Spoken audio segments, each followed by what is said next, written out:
এখানে দেখো কি বলছে, a certain sum of money becomes 7,500 in 3.5 years and 11,250 in 7 years at a certain rate of interest at CI মানে compound ইন্টারেস্টের অঙ্ক CI annually.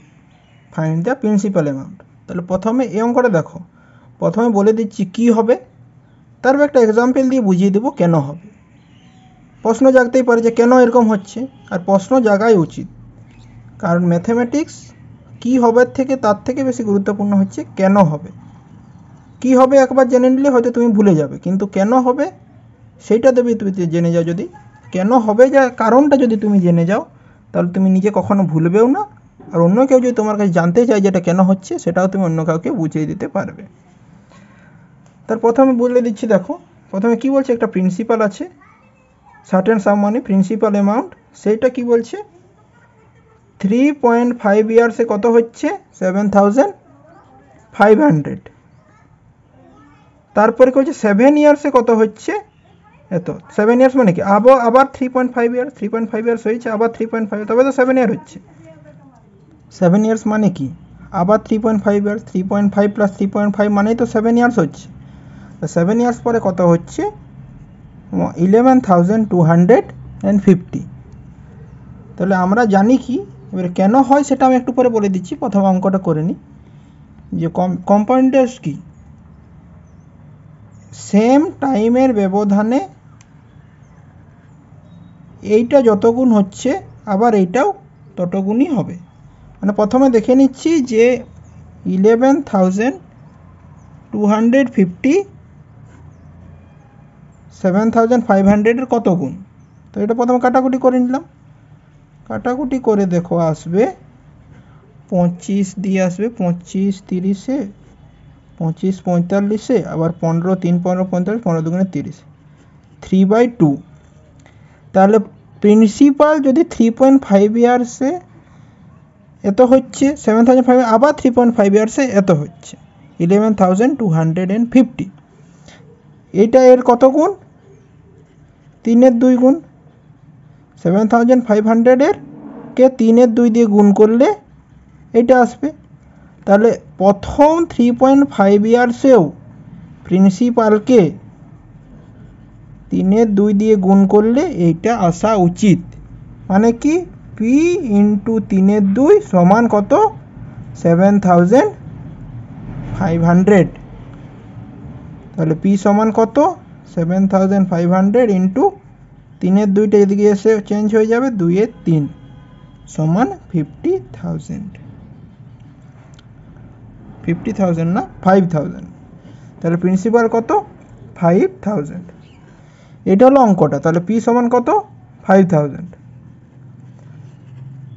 এবার তোমাদেরকে বলে দিচ্ছি যে এটা কেন হচ্ছে, এক্সাম্পল দিয়ে বুঝিয়ে দিলে সব থেকে সুবিধা হবে। ধরে নিচ্ছি একটা প্রিন্সিপাল ধরে নিলাম কত 50, আর রেট অফ ইন্টারেস্টটা ধরে নিলাম 100%। এটা তুমি বাড়িতে যে কোনো প্রিন্সিপাল যে কোনো রেট অফ ইন্টারেস্ট ধরে করতে পারো, করে দেখবে অ্যান্সারটা আসছে কিনা, একই আসবে। এটা এরকম একটা সোজা সোজা ফিগার নিলাম যাতে বুঝতে সুবিধা হয়। তাহলে প্রিন্সিপাল প্রথমে 50, তাহলে এক বছরে কম্পাউন্ড ইন্টারেস্টে এর কত হবে 50 100% মানে কি 50। কম্পাউন্ড ইন্টারেস্ট মানে কি এক বছরে, তাহলে 50 হচ্ছে ইন্টারেস্টটা, তো ইন্টারেস্ট সঙ্গে প্রিন্সিপাল যোগ করে কত 50 প্লাস 50 100। বুঝতে পারলে তো, এটা এক ইয়ারে হচ্ছে। এবার আবার 100কে যদি কম্পাউন্ড ইন্টারেস্টে, কম্পাউন্ড ইন্টারেস্ট মানে কি এবার এইটার হবে, সিম্পল ইন্টারেস্ট মানে কি এইটারই সবসময় 100% হয়ে যেত, প্রত্যেক বছর 100 করে পাওয়া হতো, কিন্তু কম্পাউন্ড মানে পুরোটার পাওয়াবে। তাহলে প্রথম ইয়ারে ছিল 50 টাকা, সেটা এক ইয়ারে 100% ইন্টারেস্টে কত 50 টাকা যোগ হলো, তাহলে 100 টাকা হলো। এবার 100 টাকার 100% মানে কত 100, তাহলে 2 বছরে কত হবে, এর সাথে আবার 100 যোগ হবে, তাহলে কি হলো 200 হয়ে যাবে। এবার 3 বছরে কি হবে, 3 বছরে কত হবে, 3 বছরে কি হবে, এর সাথে 200-র সাথে আবার 200 যোগ হবে 400 হয়ে যাবে।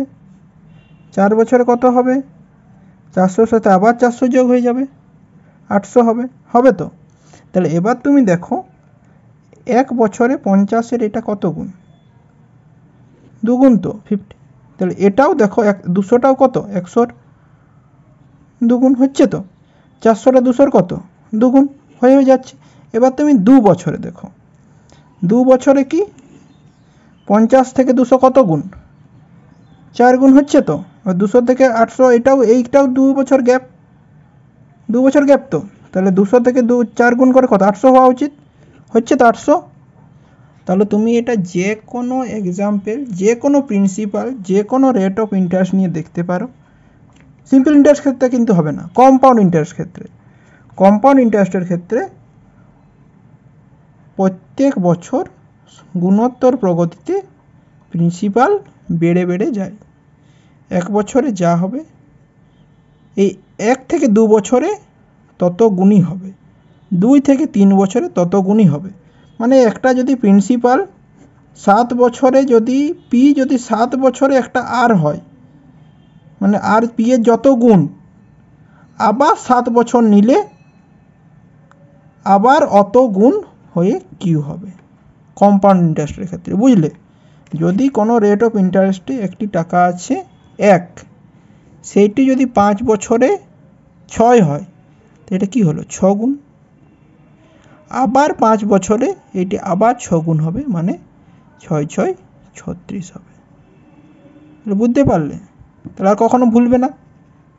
কি হচ্ছে সেটা তো প্রথমে বুঝে গেলে 5000 হচ্ছে। এবারে কেন হচ্ছে সেইটা সব থেকে ভালো উপায় হচ্ছে এক্সাম্পল নিয়ে বুঝে যাওয়া। এবার তুমি যে কোনো এক্সাম্পল নিয়ে ট্রাই করবে, একই উত্তর আসবে। একই উত্তর মানে এই পদ্ধতিটা আসবে। তাহলে তুমি এখানে একটা নতুন সূত্র বলতে পারো, আবার একটা আইডিয়া বলতে পারো, আবার জেনে গেলে না, বলো শিখে গেলে। জেনে গেলে মানে কি? মুখস্থ করিনি কিন্তু জানলে, এটা তুমি শিখে গেলে। এবার তুমি ভুলবে না কখনো। ভুলে গেলেও আবার একটু কোনো এক্সাম্পল নিয়ে দেখলেই আবার মনে পড়ে যাবে, আবার অন্যকে বোঝাতেও পারবে। ঠিক আছে তাহলে।